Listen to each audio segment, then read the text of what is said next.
Comment mieux communiquer avec mon ex? Alors, c'est vrai que le plus souvent, lorsqu'on se sépare, c'est parce que précisément, on voudrait ne plus rien avoir à faire avec son ex-conjoint. Or, il est illusoire de penser qu'une fois séparés, on ne devra plus communiquer, et c'est bien là le paradoxe. Alors bonjour, nous sommes Valérie Claes et Yves Dinsart, Bonjour. médiateurs et coachs de couple, et ensemble justement nous accompagnons les couples en difficulté, que ce soit les couples qui veulent se retrouver, réinventer leur vie de couple, ou alors les couples qui décident de se séparer, mais qui veulent le faire sans se déchirer. Et comme tu l'as souligné, effectivement Valérie, c'est bien le paradoxe de la séparation quand on a des enfants, c'est qu'on va devoir continuer à communiquer. Pourquoi? Parce que si on veut continuer à exercer une parentalité, une coparentalité harmonieuse, il va falloir parler, il va falloir communiquer au sujet des enfants. S'agissant de leur bien-être, de leur épanouissement, leur formation, leur éducation, que sais-je, les soins médicaux, que sais-je, il y a toute une série de domaines sur lesquels il faudra continuer à communiquer. Et c'est à ce prix uniquement, effectivement, qu'on pourra maintenir une parentalité, une coparentalité harmonieuse. Tout à fait. Alors c'est vrai que on sait bien que pour les enfants, la séparation de leurs parents, c'est une souffrance, Oui. rien à faire. Mais ce qui est encore plus difficile pour eux, en fait, c'est lorsque justement ils se rendent compte que leurs parents n'arrivent même plus à se parler lorsqu'il s'agit d'eux. Et ça, vraiment, pour les enfants, c'est ce qui est le plus difficile. Et c'est pour ça qu'on avait vraiment envie de faire cette petite vidéo où on va vous partager, si vous voulez, quelques petites choses assez simples à mettre en place, mais vraiment pour mettre toutes les chances de votre côté, pour que vous puissiez installer, je dirais, une communication qui soit justement vertueuse, qui soit respectueuse l'un de l'autre. Alors, un premier petit conseil, peut-être, c'est vraiment peut-être faire un petit peu d'introspection et de vous demander, mais dans quel état je suis, en fait, aujourd'hui, quand je m'apprête, par exemple, à communiquer avec mon ex-conjoint, qu'est-ce qui pourrait éventuellement entraver dans ce que je vis? La qualité de la communication que je vais lui adresser. C'est sûr que si vous êtes en guerre avec votre ex-conjoint, si vous vous sentez dans un état de colère profonde, ou que vous êtes envahi par la tristesse ou par la culpabilité, il y a de fortes chances pour que le message que vous allez passer soit teinté quelque part de ce sentiment que vous ressentez. Par contre, si vous êtes dans une forme de sérénité, ce qui n'est évidemment pas simple, qui prend son du temps, il y a fort à parier pour que la communication passera plus aisément. Et donc, n'hésitez pas à vous faire accompagner, éventuellement pour gérer vos émotions, parce que c'est un moment où les émotions, en tout cas le moment de la séparation, les périodes qui suivent, oui, c'est difficile. C'est vraiment un moment difficile. Vraiment. Et donc, si vous faites attention, se faire accompagner, généralement, ça permet vraiment j'ai presque envie de dire, de parquer ses émotions et de faire en sorte que quand on communique avec son ex, peut-être ce ne soit pas trop teinté d'émotions négatives. Absolument. Donc ça, c'est vraiment là ce qui vous appartient, ce que vous pouvez faire directement. Qu'est-ce que je projette, qu'est-ce que je mets lorsque je communique avec mon ex-conjoint. Alors après, pour mettre toutes les chances de votre côté pour être entendu, ça va peut-être vous paraître très simple, mais déjà un premier, je dirais, petit conseil, c'est assurez-vous que l'autre soit disponible pour vous entendre. Oui. Alors, ça paraît évident, mais le nombre de fois, et surtout justement quand on est peut-être envahi d'émotions, stressé, on prend son téléphone parce que tout à coup il y a quelque chose et on se jette dans une conversation avec l'autre, et en fait sans même d'abord vérifier si l'autre est disponible pour nous écouter. Donc vraiment, première chose, assurez-vous que l'autre soit disponible pour vous écouter. Et donc c'est aussi simple que de dire, écoute, il faudrait que je te parle, est-ce que je te dérange? Rien que ça, et que l'autre puisse dire, écoute, tu sais quoi, là pour le moment, c'est pas le bon moment, je vais commencer une réunion où je suis justement occupée, mais si tu veux, on peut se parler plus tard, et du coup, on peut prendre rendez-vous. Donc ça, c'est vraiment déjà la première chose pour être sûr de tomber au bon moment, quelque part.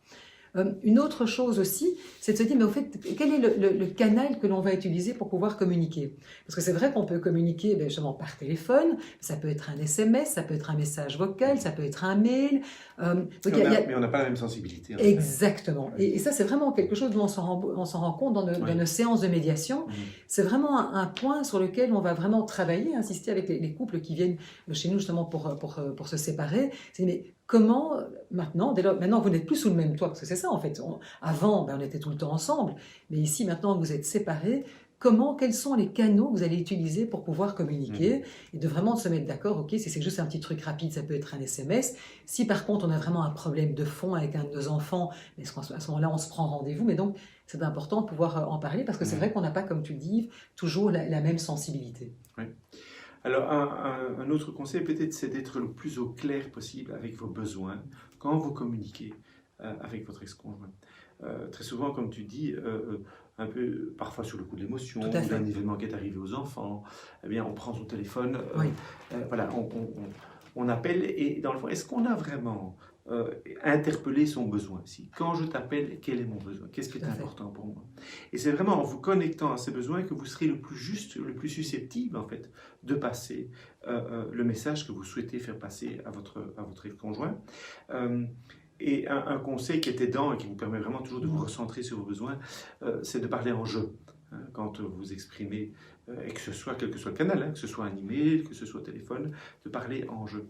Le paradoxe, hein, ça peut paraître un peu bizarre, mais plus vous vous écoutez, hein, qu'est-ce qui est important pour moi dans ce qui arrive aujourd'hui aux enfants, par exemple? Qu'est-ce que je veux faire passer comme message Tout à vis-à-vis fait. de mon ex-conjoint? Plus vous vous écoutez, plus vous avez des chances que votre ex-conjoint vous écoutera, en fait. Tout à fait. Alors, donc, c'est deux choses. Donc, c'était vraiment être au fait avec voilà, votre besoin, vos besoins. Maintenant aussi, ce qui est important, c'est comment formuler ce besoin. Oui. Parce que ça, c'est aussi, je dirais, encore un petit challenge, parce que le nombre de fois, en fait, que finalement, on va formuler ce besoin, mais sous la forme d'un reproche, hein, ou d'une plainte. Et bon, n'oubliez pas aussi que bon, voilà, si vous vous séparez, mais c'est certainement que voilà, il y a certainement un passif entre vous. Et donc faites attention parce que peut-être que dans le passé, vous avez été beaucoup dans la culpabilisation, dans la plainte, dans le reproche. Et donc l'autre va déjà être quand même fort sur ses gardes. Donc ce qui est important vraiment pour remettre, je dirais, une dynamique positive de communication entre vous, c'est d'arriver à bien formuler votre demande, c'est-à-dire qu'elle soit formulée de manière très claire, franche, précise. Et n'oubliez pas non plus, enfin, ça paraît évident de vous, mais la petite formule de politesse, hein, parce que c'est vrai qu'on a parfois tendance, sous l'effet du stress, à être peut-être parfois un petit peu abrupte. Et donc c'est important. Et donc que cette demande aussi, elle ne soit pas elle ne soit pas, que ce soit pas une demande, en fait, une exigence qui soit quelque part déguisée en demande. Hein, donc je prends un exemple. Tout à coup, là, vous avez vraiment un souci. Vous devez normalement aller chercher vos enfants le mercredi après l'école.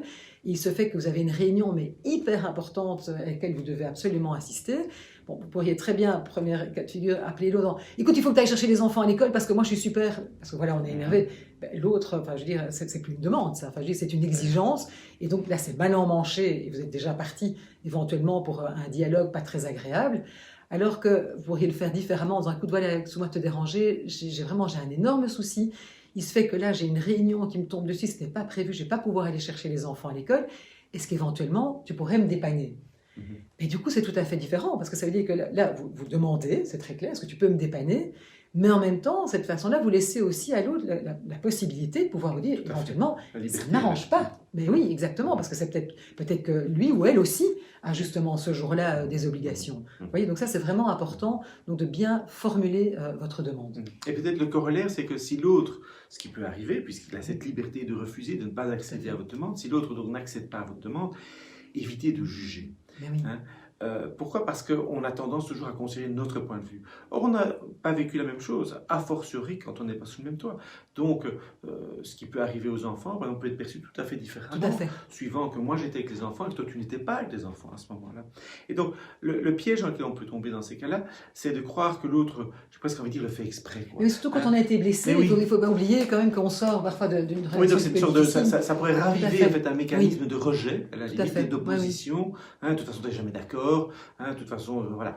Et alors qu'en réalité, l'autre est simplement, il n'est pas du même point de vue que moi, il n'a pas vécu la même situation. Il peut être empêché, qui fait qu'il ne peut pas accéder à votre demande, ou pas avoir bien compris, hein, ou simplement, comme je disais, donc avoir une perception qui est différente.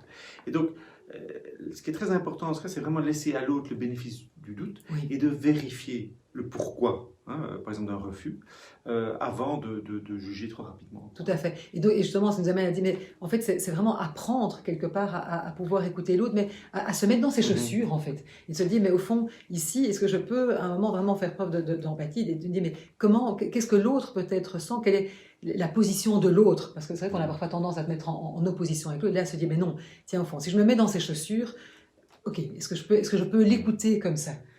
Et du coup, c'est vrai que plus vous allez, être dans une position d'écoute, sans jugement, mais plus vous aurez de chance, évidemment, d'être écouté avec la même bienveillance. Et un dernier conseil, ce serait de, peut-être, ça paraît de la forme, mais la forme va refléter le fond, Bien en fait. sûr. Elle va refléter votre état d'esprit. C'est dans quel ton, avec quel ton est-ce que je m'adresse à l'autre? Oui. Quelle est ma posture, si on est en face ou si on se voit, hein, on sait bien que notre communication est à, bon, c'est discuté, 70-80% non-verbal. Donc, il y a seulement 20 ou 30% hein, où c'est le contenu qui passe, alors que tout le reste, c'est notre attitude corporelle ou le ton de notre voix. Tout à fait. Et donc, c'est sûr que si vous veillez à aligner bien les trois, et notamment parce que vous êtes dans une forme de sérénité, hein, au moment où vous faites cette demande, où vous communiquez cette information, ben, il y a aussi de fortes chances, davantage de chances pour que votre message passe. Tout à fait. Alors, donc, vous l'aurez bien compris, évidemment, bien communiquer, c'est pas évident. Alors, la bonne nouvelle... C'est une discipline, en fait. Voilà, mais ça s'apprend. Ouais. Et déjà, on espère que voilà, les quelques conseils qu'on vous a ici un petit peu distillés puissent vraiment vous aider à pouvoir établir une communication. Parce que c'est vrai que c'est parfois difficile aussi hein, de demander à l'autre, surtout mais lorsqu'on vient de se séparer. Et c'est d'autant plus difficile quand on est stressé. Et donc ça c'est sûr que les émotions prennent souvent le dessus. Donc soyez, j'ai envie de dire aussi, indulgents et bienveillants l'un avec l'autre. Et puis surtout, j'ai envie de dire, si vous sentez vraiment que ça dérape, que c'est vraiment compliqué, que ça ne va pas, j'ai envie de vous dire, mais surtout, ne restez pas seul face à ces difficultés et contactez-nous. Au revoir. Merci.